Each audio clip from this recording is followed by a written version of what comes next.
In this video here, we will be finding confidence interval from this given data. For this one, I will show you how to find confidence interval using calculator, Excel, and also formula. First, let me show you how to find confidence interval using calculator. So for that, let me pull up my calculator up on the screen, then go to Stat, then make sure your edit is highlighted, then hit enter. Now on here, we need to enter our data. So let's enter our data. Let's start with 680, enter 780, 510, 550, 650, 720, and 490. So once we are done entering the data, then go to Stat, then go to Test. Then we will need t-interval, which is number 8 on here. So this one, t-interval, then hit enter. So here, make sure you are selecting the data because you entered data, because we just entered data in the calculator. Once you select the data, then hit enter.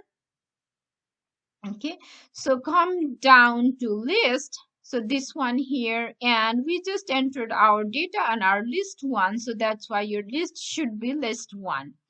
So for the frequency, you can leave 1 the way it is and come down here to confidence level, which on here is we are trying to find confidence level for 95%.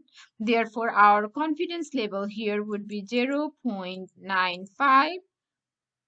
Then hit enter, then hit enter. Okay, so this is the confidence interval that we found using calculator. Now let me show you how to find confidence interval in Excel. So let me pull up my Excel up on the screen. The first thing you need to do is you need to enter your data in Excel. So here I have already entered my data here. So that part is already done. Now let's find our X bar. So to find our X bar, you need to type in equals, then type in AVERAGE, then put parentheses. Then go up here and select the data, then close your parentheses, then hit enter. So this is the value of our X bar. Now let's find a standard deviation. For that, type in equals, then type STDEV dot S, then put your parentheses. So go up here and select the data, then close your parentheses, then hit enter. So this is the standard deviation of this data. Now let's find margin of error. So for that, type in equals, then type in CONFIDENCE dot T, then put your parentheses, and our alpha in here is 0.05. Then put comma, our standard deviation is this, so select that, then put comma. Then our sample size, which is 7, then close your parentheses, then hit enter. So we have this number for our margin of error. Now we can find, once we have margin of error and our average here, we can easily find upper value and lower value for confidence interval. So let me label this as upper and this one as lower. Now to find upper value, type in equals, then select this cell here, which is our average, then add margin of error to the average, then you get upper value, which is this number here. And now to find the lower value, type in equals, then select this cell here, then subtract margin of error. So select this cell here, then hit enter. So we have this for lower value. And if you look at the screen of this calculator here, those are the number that we got for a confidence interval. Now let me show you how to find confidence interval using formula. For that, let's write down what we already know. We know our and here is 7. Our X bar is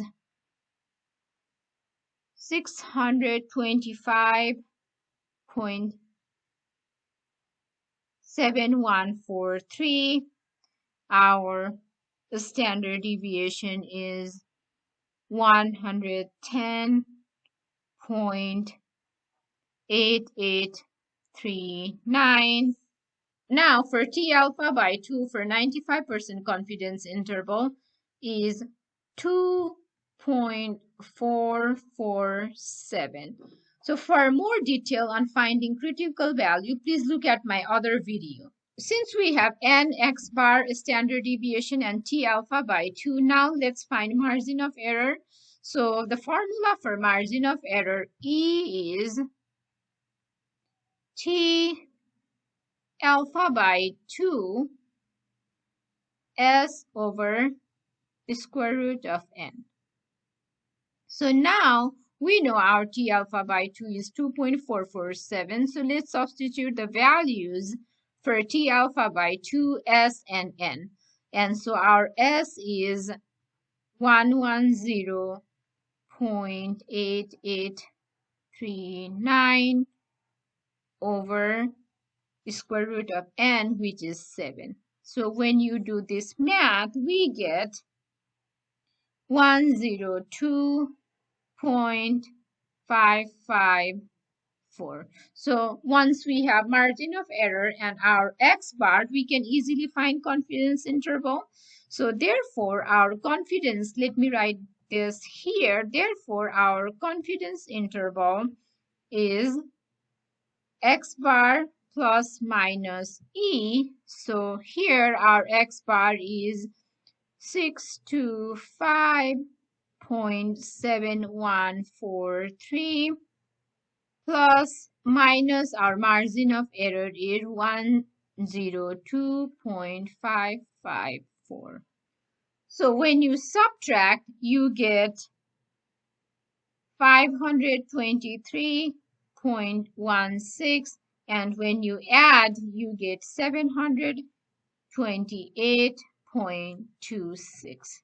And these were the values that we got using calculator and also using Excel for confidence interval. And we are done here.